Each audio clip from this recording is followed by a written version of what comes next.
Summer break is really going quickly. Ask any school-aged kid, they'll tell you that. And leading up to back in class, we've invited a few of our top 11 districts on WTO 11 News at 4 to chat about what's coming up. And this afternoon, we have Findlay City Schools Superintendent Dr. Andy Hatton with us. Welcome, Andy. Great to see you. Nice to meet you today. How are things down in Findlay?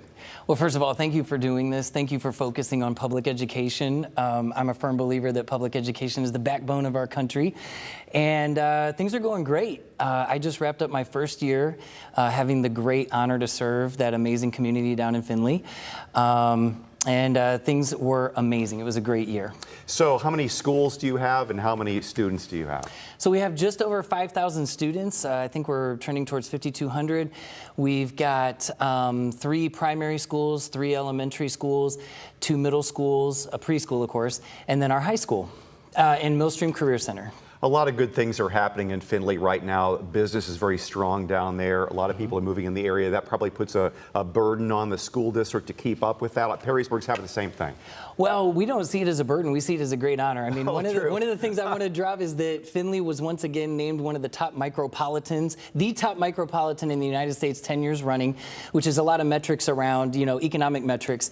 And we're very proud of that. And our mayor and the economic development community down there does a great job to sustain that over time. And so we see it as such a benefit because we have just unbelievable support for our schools.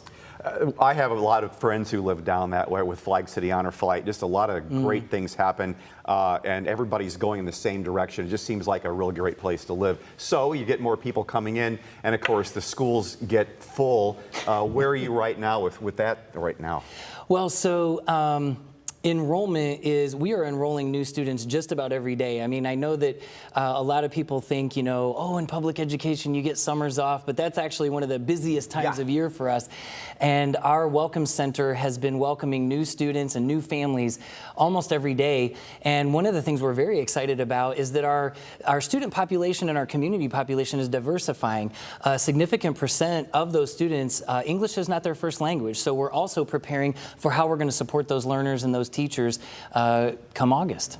You're old enough to know that education evolves. What are some trends, what's happening with that, and how it was when you first started out in the business? I'm definitely old enough.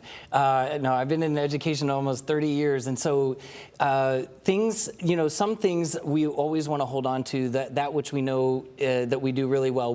Our core fundamentals, when we think about going back to fundamentals, is making sure that we are getting literacy and early childhood literacy right. Obviously, and many of my colleagues on your show here have talked about the science of reading, and our governor pushed that through law and along with Congress in the past year. So we've been making sure our assistant superintendent, under her leadership, Katie Abbott, we have adopted new resources and materials to align with the science of reading.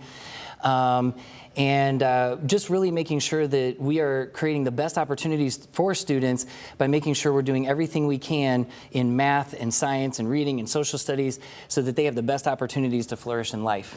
It seems like, too, there's more of an appreciation of trade schools as opposed to college prep. Has that affected how the school systems have had to adjust now to maybe go to more tech, where maybe the shop classes were not as important years ago, like when I was growing up?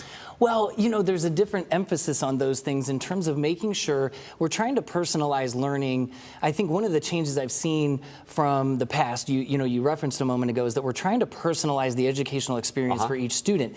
And to do that, we want to make sure that they are set up for success with what they want to do. So we do offer pathways and opportunities in the career tech field at our Millstream Career Center, so that students can take those options, or if they want a traditional path through, a 2-year or 4-year university, or go into service right away, or a career right away, that they're capable to do that.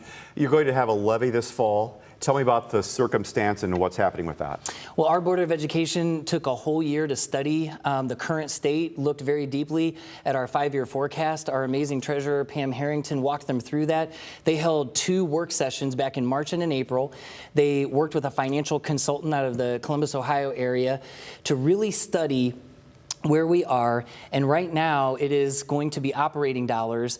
Our community has not passed new operating dollars for nearly 20 years. 2004 was the last time. And so we are going to be looking at a 1% earned income tax in the fall. We're the only school district in Hancock County that does not have that. Levies have become more difficult the last few years for a lot of school districts. Voters have been stretched to the max. Right. Inflation being what it is, and of course schools have that same problem with inflation Right. as the home budget does. Right. So how can you be expected to try to maintain that high level of quality when your dollars don't go as far as they were? Well, that's right, and that's why our schools, we looked at, typically in Ohio, schools are funded through property taxes. But the way the system works is that as property values go up, our ability to collect, our collection rates go down. And so we actually collect at the same rate that the voters passed at the last levy, and for us that was in 2004. So an earned income tax sort of puts us all together. If the economy is strong, we're all strong together. If the economy takes a dip, we all take a dip together. Whereas with a property tax, if that goes up, that hits everyone in our community.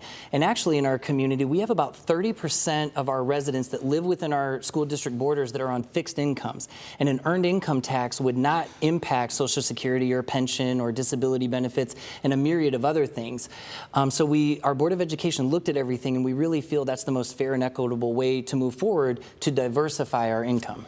I have about 30 seconds left, Sure. Andy. Talk about the Momentum Award, what that was. Oh my gosh, like I said, I jumped into a great team of people doing amazing things. Back in the fall, we earned 4.5 stars on the state report card, and then we were recognized a few months after that by the Department of Education and Workforce for a Momentum Award, which means we are really going in the right direction with academic achievement and student growth.